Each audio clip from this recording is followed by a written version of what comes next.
اس دن مجھے احساس ہو گیا تھا کہ اگر میں نقل تیار کرنے کے بجائے محنت کرتا تو ایسا کچھ نہیں ہوتا، اور مجھے یہ احساس دلانے والی تم ہو دانی۔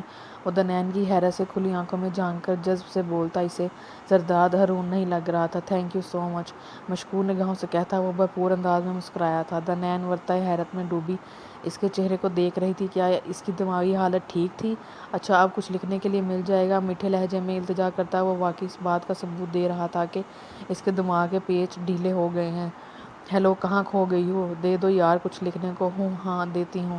وہ جو ابھی تک اس کے رویے کو سمجھنے کی کوشش میں تھی چونک کر متوجہ ہوئی اور پھر پلٹی، میز پر رکھے پیپرز میں سے چند پیپرز اٹھائے اور لا کر اسے تھما دیے۔ یہ لو۔ Thank you. وہ پلٹا اور پھر مڑا۔ دنین وہیں پریشان کھڑی تھی۔ اور ہاں فکر نہ کرو، جلدی واپس کر دوں گا۔ نہیں ضرورت نہیں، اوکے۔ وہ دوستانہ انداز میں مسکرایا اور چل دیا، اور دنین الجھی سی کھڑی تھی اور پھر اسی طرح کھوئی کھوئی اسی کمرے میں داخل ہوئی۔ سر جھٹک کر پڑھنے کی کوشش کی لیکن ذہن بار بار بھٹک کر زرداد کے رویے کی طرف جا رہا تھا۔ مانا کہ محبت کا چھپانا ہے محبت، چپکے سے کسی روز جتانے کے لیے رنجش ہی سہی۔ بدر کی بیٹھک میں سے سی ڈی پلیئر پر چلتی موسیقی کی آواز بہت مدھم تھی جس میں اس کی بھاری بیزار آواز گونجی۔ اس نے بدمزہ شکل بناتے ہوئے دنین کی حالت کے بارے میں وہ حیران تھی بہت زیادہ میں آگاہ کیا۔ بدر کے ہاتھ سے سگریٹ لی اور ٹانگیں پسارتا ہوا صوفے پر ڈھہ سا گیا۔ پاؤں اب موسیقی کی ردم پر دھیرے دھیرے ہل رہے تھے۔ بدر صوفے کے سامنے کرسی گھسیٹ کر بیٹھا اسے دلچسپی سے دیکھ رہا تھا۔ گڈ، مطلب تیرا تیر درست نشانے پر لگا، بدر نے دانت نکالتے ہوئے داد دی جبکہ وہ بے نیازی سے سگریٹ پینے میں مگن تھا، اور پھر بے نیازی سے کندھے اچکائے۔ شاید بہت ہی سڑے ہوئے لگ رہے ہو، لگتا ہے تمہیں اب بھی یقین نہیں کہ وہ ایک دن تمہارے پیار پڑ جائے گی۔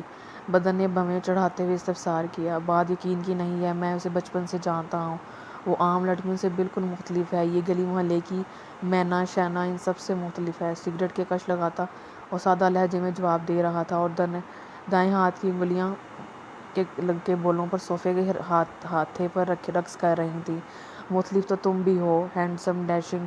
بدر نے پھر سے اس کی تعریف کرنی چاہی۔ میں ویسی مختلف کی بات نہیں کر رہا ہوں، وہ عام لڑکی کی طرح مجھے بہت زیادہ ہینڈسم نہیں سمجھتی۔ میں نہیں مانتا، لڑکیاں سبھی ایک جیسی ہی ہوتی ہیں، بس کچھ لڑکوں کو یہ پریٹینڈ کرنے کی عادت ہوتی ہے کہ وہ بہت خاص ہیں۔ بدر نے ہمیشہ کی طرح اس کی بات کی تردید کی تو وہ سگریٹ سے واپس پکڑاتا ہوا لب بیچ کر نفی میں سر ہلانے لگا۔ نہیں، وہ پریٹینڈ نہیں کرتی ہے۔ اچھا وہ کیسے؟ بدر نے سگریٹ کا کش لگاتے ہوئے پوچھا۔ اس نے بدمزاح صورت بنائی۔ وہ بہت سادہ مزاج ہے، دوسری لڑکیوں کی طرح کبھی میں نے اسے میک اپ یا جویلری میں نہیں دیکھا ہے، گھومنے پھرنے کی شوقین نہیں ہے، ڈرامے فلمیں دیکھنا پسند نہیں کرتی، پھر تو عجیب آدم مزاج لڑکی ہے۔ اب سمجھ آئی کہ وہ تم جیسے کزن کو لفٹ کیوں نہیں کرواتی ہے۔ ویسے اسے پسند کیا ہے؟ کچھ تو شوق سے کرتی ہوگی۔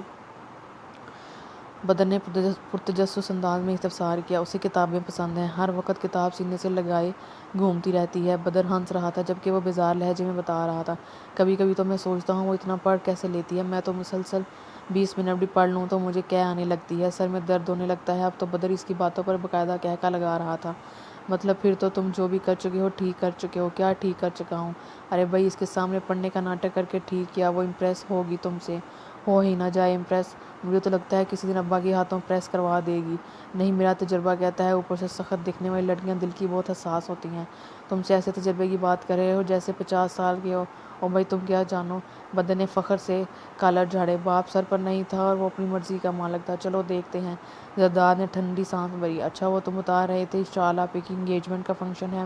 ہاں اس سنڈے ہے۔ کیوں کیا؟ وہ پھر سے سگریٹ لینے کے لیے ہاتھ بڑھا رہا تھا۔ یہ سگریٹ کی لت بھی اسے بدر کی صحبت میں ہی لگی تھی۔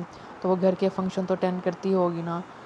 بدر نے سگریٹ اسے تھمایا۔ ہاں کرتی ہے، تو اس کی تعریف کرنا اس دن۔ بدر نے انگشت ہوا میں لہراتے ہوئے 16 آنے کا مشورہ دیا۔ زرداد نے نہ سمجھی میں بھویں اسکیڑی۔ تعریف؟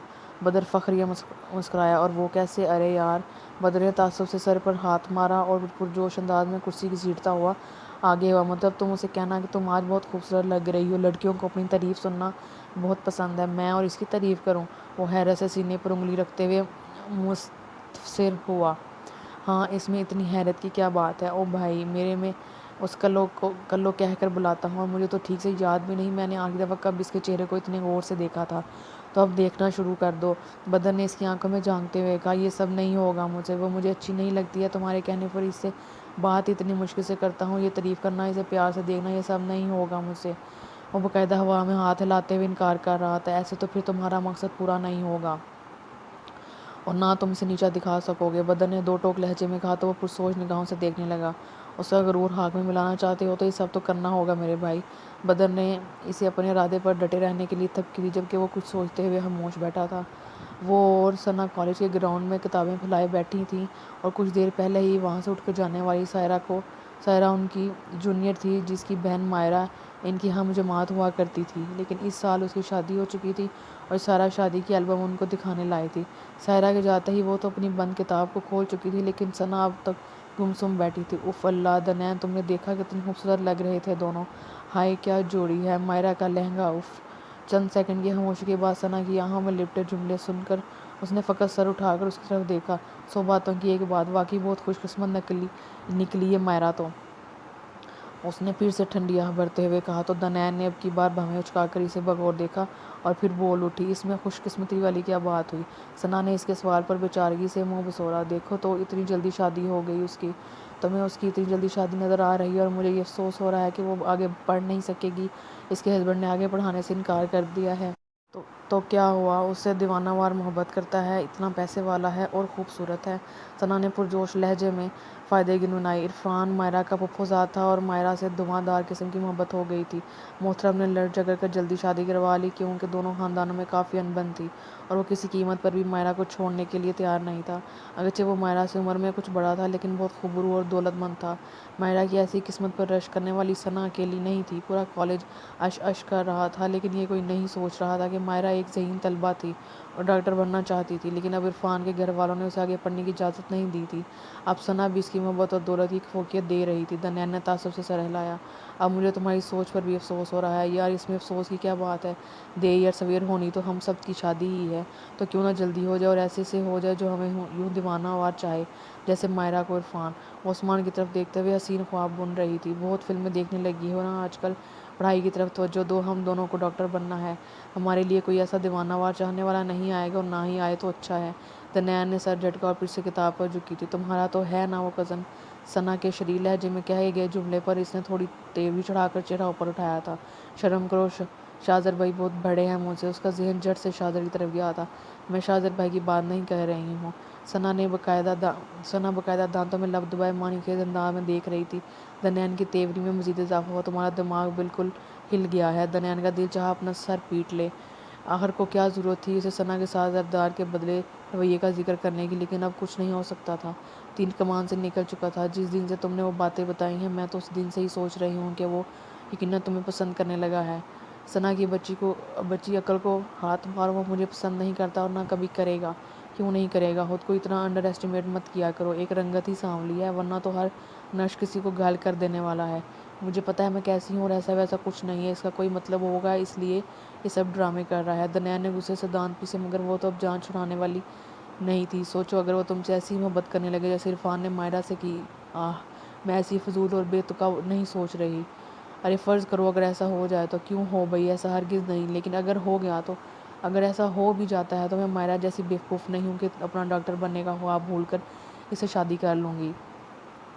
تیسری بات، میرا کزن عرفان کی طرح ذہین اور پیسے والا نہیں ہے۔ آخری بات، مجھ میں اس میں زمین آسمان کا فرق ہے۔ اس نے دو ٹوک لہجے میں جواب دیا اور اپنی طرف سے بات ختم کر دی، لیکن وہ بھی اپنے نام کی ایک تھی، کھسک کر جوش میں اس کے قریب ہوئی۔ کوئی زمین آسمان کا فرق نہیں ہے، وہ ٹام کروز ہے اور تم بھی دیپیکا پاڈوکون سے کم نہیں۔ کبھی غور سے دیکھا ہے خود کو؟ خبردار جو مجھے ان انڈین ایکٹر سے ملایا تو زہر لگتی ہے مجھے، اور تم کیوں اس بات کی ہاتھ دھو کر پیچھے پڑ گئی ہو؟ میرا تایا زاد ہے اور میں اسے شاذر کی طرح بھائی سمجھتی ہوں۔ دنین نے مصنوعی مسکراہٹ سجائی۔ توبہ ہے، ایسے تو نہ دیکھو، اور تو کیسے دیکھا ہوں، اور اب یہ دیکھو۔ اس نے ثنا کا کان کھینچ کر کتاب کی طرف جھکایا۔ ظالم کہی کہ میں تو تم دونوں کی جوڑی بھی امیجن کر رہی ہوں، ایک دم کلاسی لگے گی۔ ثنا نے منہ بسوڑ کر کان مسلتے ہوئے کہا تو وہ دونوں ہاتھ جوڑ کر اس کے سامنے بیٹھ گئی۔ ہاتھ جوڑتی ہوں، بک کھول لو پلیز۔ ثنا نے بدمزہ صورت بنائی اور کتاب اٹھا کر اپنی گود میں رکھ لی، جبکہ خود اپنی الجھی پڑھ رہی تھی۔ اس نے آج تک کبھی ذریعے کے بارے میں ایسا نہیں سوچا تھا اور نہ ہی سوچنا چاہتی تھی، لیکن اس کے بدلے رویے کا ذکر ثنا سے کر کے اب پچھتا رہی تھی۔ وہ تو ہمیشہ سے ہر بات کو چوئنگم کی طرح کھینچتی تھی۔ اس نے کنکھیوں سے ثنا کی طرف دیکھا جو پڑھنے میں مگن تھی۔ اس نے سکھ کا سانس لیا اور سر جھٹک کر پڑھنے لگی۔